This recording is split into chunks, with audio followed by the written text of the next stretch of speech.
And having a physics and engineering background, what's one law of physics or of the building process that an engineer goes through that you wish more people would adhere to in their taking of fictional liberty?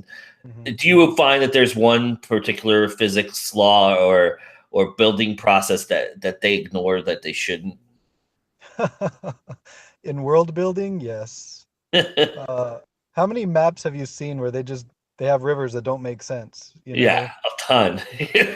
a ton, exactly. I mean, basic concepts like that, where, quite frankly, rivers always start in the mountains, and they're always going to flow towards a large body of water.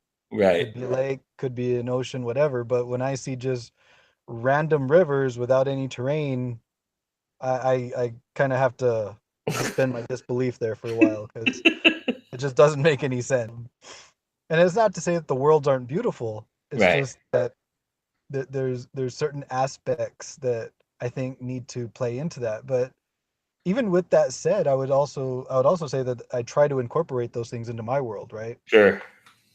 I have a volcano in one setting, and we don't really get to see it a whole lot until much later in the series, but there's a volcano, and it's going to play a really major role. There's really really high mountains, and there's a huge chasm between the north mountains and the next little, I guess you could call it, an island, right? Hmm.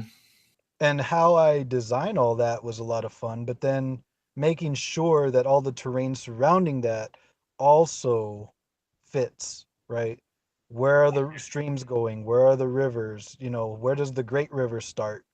And which way is it going to flow? What's that going to look like?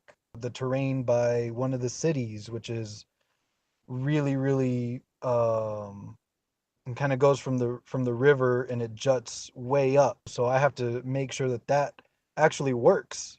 Sure. And I take the time to do that because I'm kind of a perfectionist and crazy. But it's to me it's Well, just a it's your lot of background too, though.